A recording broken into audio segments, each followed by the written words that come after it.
오늘은 상대의 물건으로 그 사람의 심리를 파악해보는 스눕이라는 심리 테크닉에 대해서 알려드리도록 하겠습니다. 끝까지 봐주세요. 안녕하세요, 노신 몸장입니다. 우리는 상대의 행동을 보고 그 사람의 심리를 파악할 수 있습니다.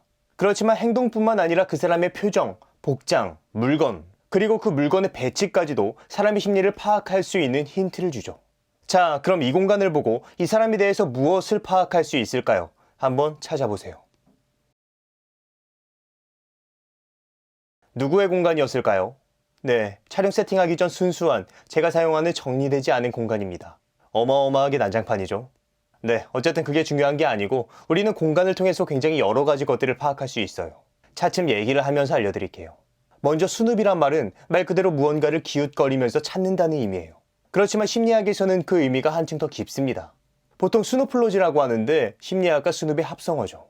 한마디로 스눕은 사물의 숨겨진 이면을 관찰하여 본질을 통찰하는 심리학적 테크닉이라고 말할 수 있겠습니다.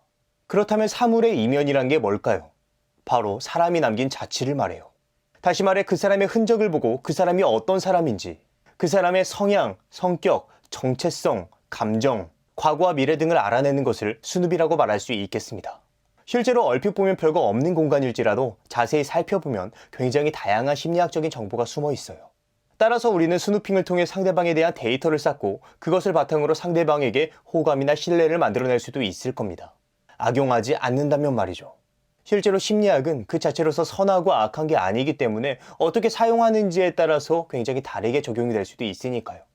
자, 그럼 구체적으로 스누핑의 활용 방법을 설명해 드리도록 하겠습니다. 첫 번째, 우리는 소지품을 통해서 강력한 한 가지를 알 수 있어요. 무엇일까요? 바로 그 사람의 자기 정체성이에요. 어려운 말 같은데 사실 어려운 말이 아닙니다. 우리는 공간을 꾸밀 때 의식적이든 무의식적이든 자기 자신을 반영하려는 성향을 가지고 있습니다. 그것을 스누핑을 통해서 찾아낼 수 있는 거예요. 예를 들어서 어떤 게 있을까요? 자기 자신을 나타내는 사진이나 상장, 명언 등을 보여줄 수 있겠죠.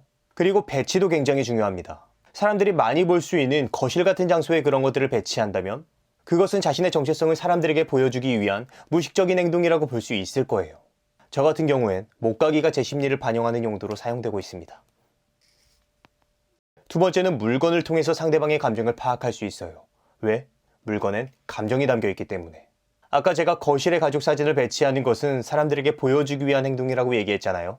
그런데 자신의 서재 깊숙한 곳에 가족 사진을 둔다면? 그러면 의미가 전혀 달라져요. 왜냐하면 사람들에게 보여주기 위한 것이 아닌 자기 자신에게 보여주기 위한 거니까요. 여러분이 가지고 있는 감정이 담긴 물건은 무엇인가요? 저 같은 경우는 추억이 담긴 사진이라든지 편지나 기념품 등을 서랍 맨 아래 칸에 모아뒀어요. 그리고 가끔씩 그 편지나 사진들을 봅니다.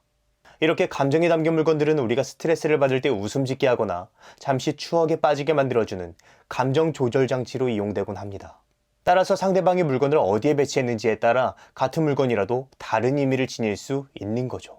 세 번째, 우리는 언제나 자신의 공간에 흔적을 남깁니다. 명탐정 코난 같은 추리 만화 등을 보면 많이 나오죠. 기억나는 장면으로는 셜록이라는 드라마에서 상대를 스누핑하는 장면이 있었는데 상대방 옷에 묻은 고양이 털을 보고 고양이를 대화 주제로 이끌어 나가면서 상대방에게 호감을 주는 장면이 기억이 나네요. 그런데 조금 더 크게 보자면 공간은 그 사람의 성격도 반영합니다. 이 사진을 보면 어떤 느낌이 드나요? 성실성이 조금 떨어질 것 같죠? 그리고 굉장히 복잡한 사고를 가진 사람일 것 같아요. 네, 실제로 아인슈타인의 책상이었다고 합니다.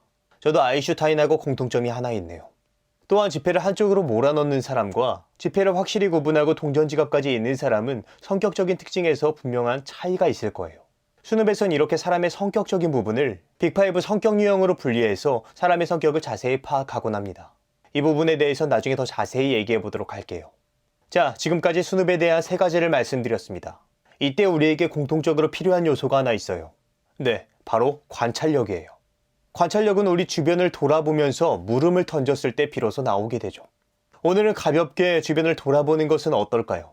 자기 자신이나 상대방의 가장 사소한 부분에 대해서 잠시 생각해 봅시다. 그러면 스눕이 조금은 어렵지 않게 느껴질 테니까요.